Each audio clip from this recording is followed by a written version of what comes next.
This program is brought to you in association with First National Bank of Botswana. FNB, how can we help you?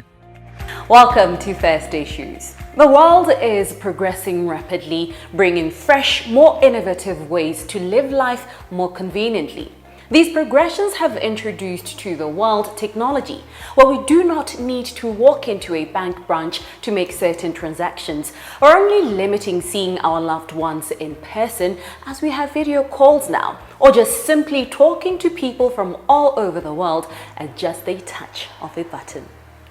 Sadly, these innovations, while very essential and welcome, have brought with them a rise in cyber crimes, which by definition are any criminal activity that involves a computer, networked device, or a network.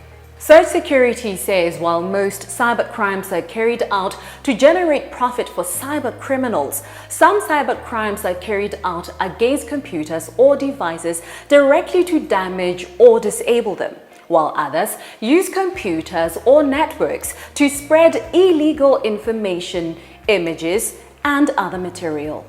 Security editor at Computer Weekly, Alex Scroxton, wrote in an article that the past 12 months have seen an unprecedented surge in cyber criminal activity. He adds that there are two key trends explaining much of the increase. The COVID-19 pandemic introduced new attack surfaces and opportunities for malicious actors, while new developments in ransomware extortion tactics saw millions lost to operators such as Maze, Egregore, and others.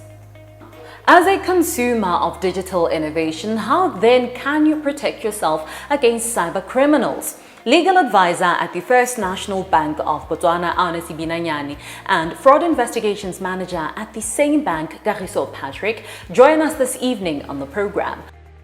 Maybe now we could try to understand who is most vulnerable to this risk. The ordinary Motswana at home will be most vulnerable to digital and cyber risks. And the reason being that in this digital era, service provision has migrated to digital platforms. So, for example, people use WhatsApp, people access provisions through their mobile devices, for example. So within those mobile devices, we share our personal information.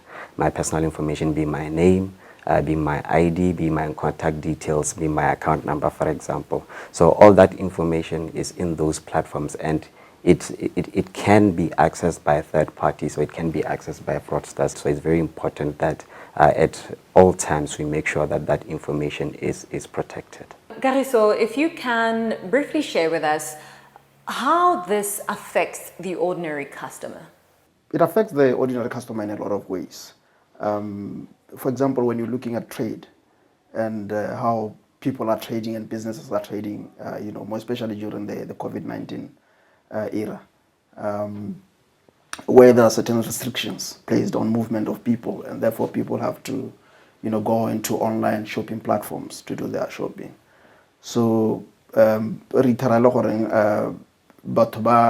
get attacked mostly in the cyberspace. Trade payment or getting defrauded by people posing as shops.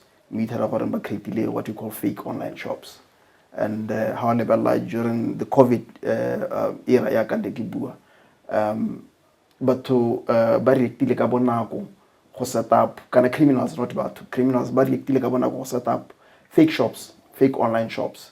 Target the ordinary and unsuspecting people.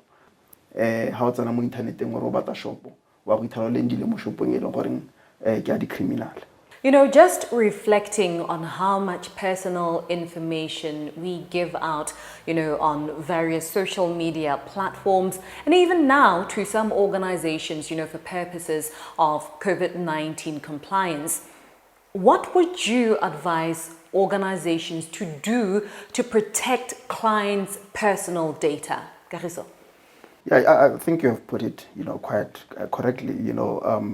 These registers that we, often have to sign when we enter buildings due to COVID protocols, they do, to some extent, expose personal information, be it cell numbers, names, addresses, and so on and so forth. Going back to your question, how best can we make sure that organizations handle this better?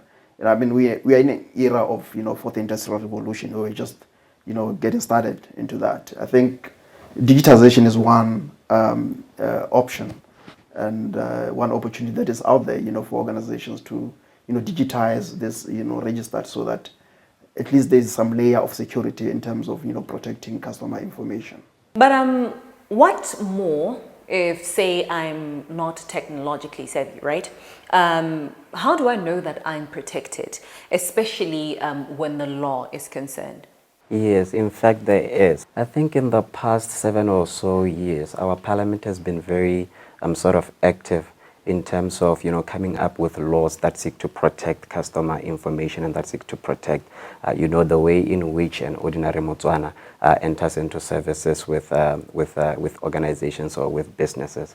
So in terms of digital marketing, there are those laws such as the Electronic Communications and Transactions Act. So it actually contains those provisions to say, if I'm a customer, if I've given information to an insurance company, for example, if that company wants to sort of market products to me, if they want me to take up another policy or an additional policy, such as a funeral cover, they must actually come to me and ask for my consent to say, do you want 2 more policies?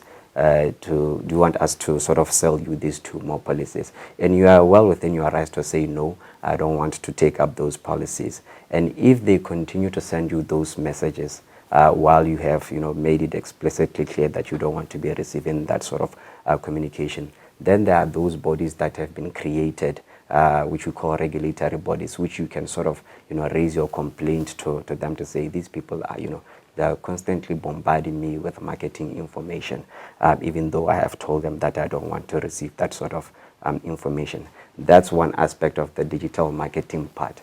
And then in terms of collection of personal information, so whenever you go and seek services as an ordinary customer, you obviously know that you have to sign certain application forms and so forth. And those application forms are there because those service providers, they want to collect your information, as you've already indicated, your name, your surname, your ID, your personal banking details, and so forth.